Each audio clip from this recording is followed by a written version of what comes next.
નમસ્કાર મિત્રો, હું Abhishek Rajgor, cofounder Shubham financial consultancy, Rajgor and Sons.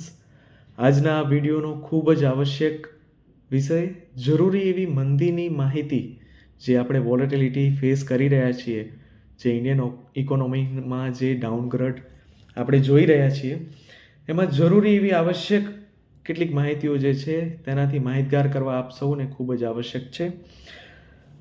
મુખ્યત્વે આપણે ઇન્ડસ્ટ્રીયલ બિઝનેસ તરફ જઈ રહ્યા છીએ, પરંતુ ભારત કૃષિ પ્રધાન દેશ છે એ આપ સૌએ જાણવું ખૂબ જ આવશ્યક છે.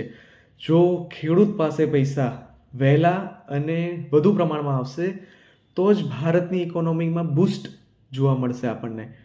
જે કૃષિના પ્રથમ વર્ષીય આવક જે કહી શકાય, તો નવેમ્બર ડિસેમ્બર મંથ આપણે જોઈએ તો નવેમ્બર ડિસેમ્બર મંથની અંદર પ્રથમ કૃષિ આવક આવતી શરૂ થઈ જતી હોય છે.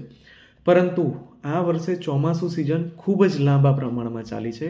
ઓક્ટોબર, નવેમ્બર અને અંશતઃ ડિસેમ્બર મહિનામાં પણ કેટલાક અંશે મોસમી વરસાદો આપણે જોવા મળ્યા છે, જેના કારણે જે કૃષિની પ્રથમ આવક આવી જોઈએ તે ડિલે છે.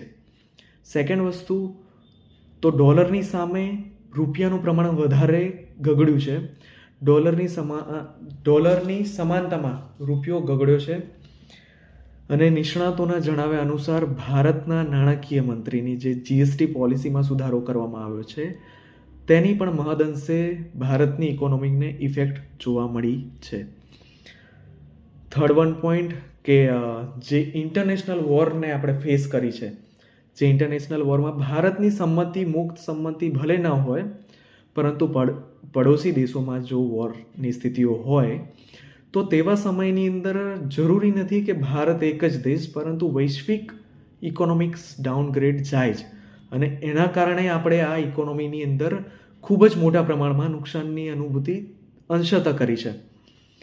ડોનાલ્ડ ટ્રમ્પની નિવેશ પોલિસી વર્ષ 2025ની શરૂઆતમાં જ જાન્યુઆરીમાં જે ડોનાલ્ડ ટ્રમ્પની નિવેશક પોલિસીમાં સુધારો કરવામાં આવ્યો છે, જે return on investment, fix return on investment, જેમાં આપણે એફડીના રિટર્ન ઓન ઇન્વેસ્ટમેન્ટના દરમાં વધારો કરવામાં આવે, તેવી જ રીતે એફઆઈઆઈ દ્વારા ઇન્વેસ્ટ કરવામાં આવતું જે ઇકોનોમિક્સમાં, ઇન્ટરનેશનલ ઇકોનોમીમાં ઇન્વેસ્ટ કરવામાં આવે છે, તે રિટર્ન ફિક્સ કરવામાં આવે છે અને વધારે કરવામાં આવે છે.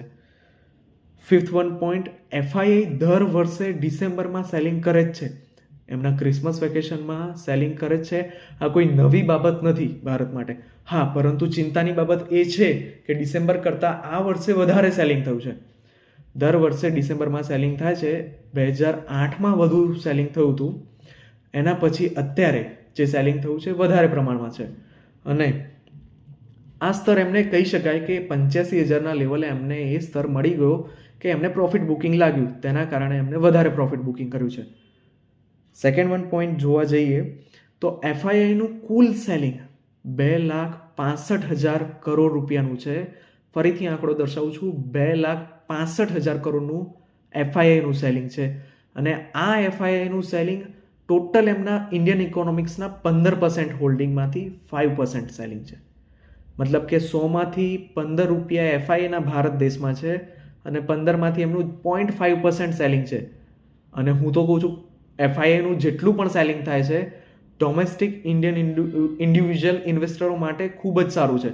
બિકોઝ ઓફ આપણે ઇન્વેસ્ટ કરી શકીએ છીએ. અને એની સામે જોવા જઈએ આંકડા તો રિયલ ફેઝમાં 25% ઇન્ડિયન ઇકોનોમીમાં DII, domestic individual investor, retail ઇન્વેસ્ટરોનું ઇન્વેસ્ટમેન્ટ વધ્યું છે, જે આપણા માટે ખૂબ જ લાભદાયી છે. અને આ કોઈ વૈશ્વિક મંદી નથી કે ના તો ભારત આર્થિક સંકળામણ ભોગવી રહ્યું છે. આ કોઈ પણ ભ્રામક મેસેજ, ન્યૂઝ, આવી કોઈ પણ સમાચારોથી આપ સૌને માહિતગાર કરવા માટે મેં આ વિડીયો બનાવ્યો છે કે આ ભ્રામક મેસેજોથી ખૂબ જ દૂર રહેવું આવશ્યક છે. આ ના તો મંદીનું વર્ષ છે, ના તો કોઈ આર્થિક સંકળામણ છે. અને 2008માં એફઆઈઆઈએ જ્યારે સેલિંગ કર્યું હતું 0.3%, અત્યારે 0.5% સેલિંગ છે, 5 to 7%, પણ 3% સેલિંગ કર્યું હતું 2008ના વર્ષમાં. ત્યારે સેન્સેક્સ 20,645થી લઈને 9,716 ગગડીને આવી ગયો હતો. એપ્રોક્સિમેટલી 50% ડાઉન આવી ગયો હતો, જેની સમક્ષમાં અત્યારે કંઈ 85,000 સેન્સેક્સ 85,978ના સ્તરેથી 75,394ના સ્તરે આજના રોજ છે. સેકન્ડ વન કે આપણે કોવિડની વોલેટાઇલ સિચ્યુએશન જોઈ છે, જેમાં રિલાયન્સનો 870નો ભાવ આપ સૌએ જોયો છે. તો આ મંદીનો માહોલ છે એવું બિલકુલ ન સમજવું. હા, નિવેશકો માટે આ નિવેશની ઉત્તમ તક છે, જે આવશ્યક નિવેશ કરવા માટે લોંગ ટર્મ ઇન્વેસ્ટરોને ઇન્વેસ્ટ માટેની ખૂબ જ સારા એવા લેવલ બનતા જણાઈ રહ્યા છે. અને આ સમયની અંદર નવું ઇન્વેસ્ટ કરવું એ સૌથી બેસ્ટ છે. વધીને નવું ઇન્વેસ્ટમેન્ટ નથી કરતા તો ધીરજ રાખીને નુકસાનીના સમયમાં સેલિંગ ન કરવાની એક આવશ્યક સૂચના આપ સૌને, કેમ કે ધીરજ રાખવી ખૂબ જ આવશ્યક છે. માર્કેટ ફેબ્રુઆરી મંથથી બજેટ સત્રથી પ્લસમાં આવવાનું છે અને ખૂબ જ સારા એવા પ્રમાણમાં આપણને પ્રોફિટ દેખાવાનો છે. સેકન્ડ વન પોઈન્ટ કે 85,978ના સ્તરેથી આપણે 75,374ના સ્તરે છીએ આજના રોજ. આ સ્તર વધીને જ્યારે પાછો રિટર્ન આવે છે, 10,000 પોઈન્ટ પાછા બેકમાં આવીએ છીએ, ત્યારે આ સ્તરે જે આપણે 75,000ના સ્તરે ઇન્વેસ્ટ કર્યું છે, ઓબ્વિયસલી વસ્તુ છે કે આપણને પ્રોફિટ વધારે પ્રમાણમાં દેખાવાના છે. 85,000ના લેવલથી 75,000ના લેવલે આપણે જે નિવેશ કરીએ છીએ તો પ્રોફિટ આપણને વધુ જ દેખાવાના છે. આપ સૌને ખૂબ જ ધીરજપૂર્વક ઇન્વેસ્ટ કરવાની સલાહ છે. અને ઇન્વેસ્ટ કરો તો પણ જ્યારે લેવલ આવે છે, આપણા ફાઇનાન્શિયલ પ્લાનરો જ્યારે આપણને ઇન્વેસ્ટ કરે છે કે ઇન્વેસ્ટમેન્ટ માટેના આ સાચા લેવલ પર આપણે ઇન્વેસ્ટ કરીએ છીએ, ત્યારે ઇન્વેસ્ટ કરવાની સલાહ છે. અને કોઈ જ મંદીનો માહોલ છે નહીં. ફરીથી આપ સૌને ધીરજ રાખવાની આવશ્યકતા છે. આભાર. ખૂબ જ